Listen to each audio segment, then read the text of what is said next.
Hi, so in this video we're going to be dealing with angles in parallel lines. Now, just for the sake of speed in the video, I'm going to be talking through what I'm actually doing, but if you look at the little white panel at the side, that will give you the reasons as well. And besides that, you can't read my writing. So let's get to it. Question number one, please do download the worksheet, have a go at each of the questions. Okay, so question 1.1, we're going to be asked to write down the size of angle X. Well, angle X is going to be 72 degrees, and the reason being is because it's opposite. So 72 degrees, look in the white panel, that'll give you the reason. Okay, so B is, as you can see it, so it's opposite. Okay, and then C is write down the size of angle Y. Well, angle Y is also 72 degrees. The reason being is because it is corresponding to X. Okay.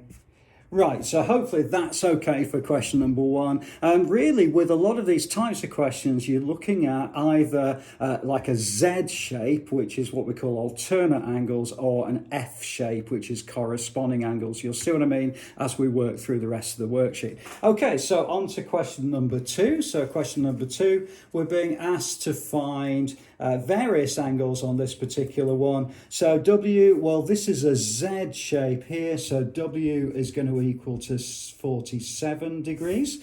Okay, and then we've got X. Well, this is a straight line, and this plus this are going to equal 180 degrees. So therefore, X must be equal to 180, take away 47, which is 137 degrees. And then we've got Y. Well, Y again is another Z shape, so it's actually going to be alternate to 58 here. It's going to be 58 degrees. And then finally Z, well, that's going to be also 58 degrees because it is opposite itself. Okay, so that's question number two. Hope that's okay for you. Let's move on then to question number three. So these are all very, very similar sort of questions. Hopefully you get some idea as we work through them. Okay, so with question number three, what we've got is something where we've got this kind of X shape in the middle. We're being asked to find the value of angle X. Well, the thing about the value of angle X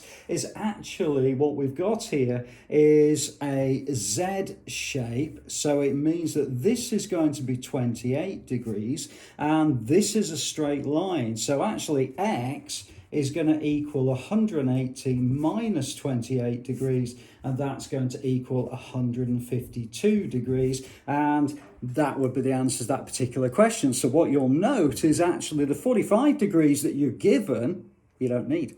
Okay, so let's move on then to question number four. And question number four, again, we've got AB and CD is parallel to each other, and we're being asked to find X. Okay, well, again, we've got here a corresponding angle, which is like an F shape. Hopefully you can see that on the video, where this is 28 degrees. We know that angles in a triangle add up to 180, so therefore triangle ABE equals 180 degrees. This is E actually. Okay, and therefore X is going to be equal to 180 minus 38 minus 28, which is going to give us a value of 114 degrees for that value X. Okay, hope that's all right. So we're moving through these at a fairly fast pace.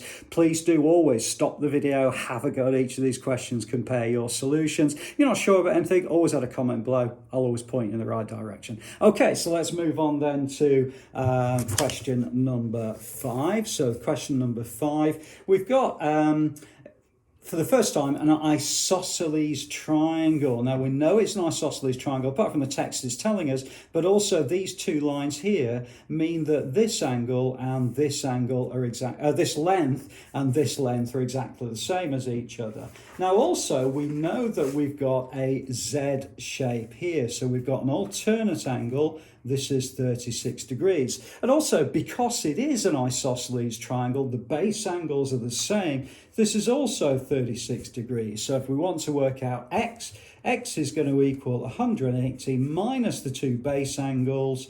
Okay, so therefore we're going to get a value of x of 108 degrees. And that's the answer to question number 5. Please do look at the white panel for the reasons that these are. And this is the kind of question where you need to actually write down those reasons. So it will say, give reasons for your answers. And usually it's about 4 marks, this sort of question. And we're aiming roughly at about grade 4.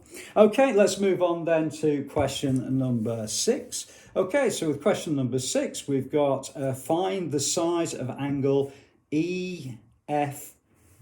So it's actually this angle in here. Now this one is a little bit trickier, but you've got to, again, use the same techniques. We're either going to use alternate or corresponding angles. And once we've got that, we should be able to find out the angle that they're asking us for. Okay, so in this particular case, if we look at the Z shape here, it means that this overall angle must be 65 degrees. So therefore, if we want to find angle EFG, well, it's going to be 65 minus 26 degrees, which is going to be 37 degrees. So therefore, this angle in here is going to be 37 degrees.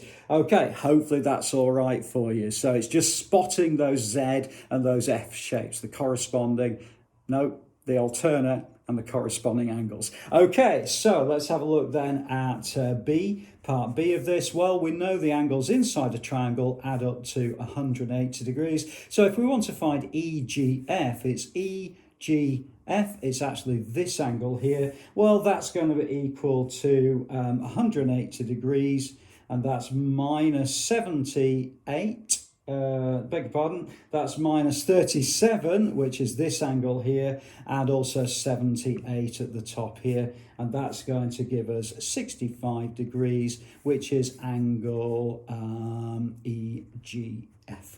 Okay, and that's the answer to that particular question. So again, it's just a case of looking at the parts of the diagram you need to look at. Okay, let's move on then to the final 2 questions on this particular worksheet. Please do download the worksheet, have a go at these questions. They all follow the same sort of rules. Okay, so let's move on then to question number 7.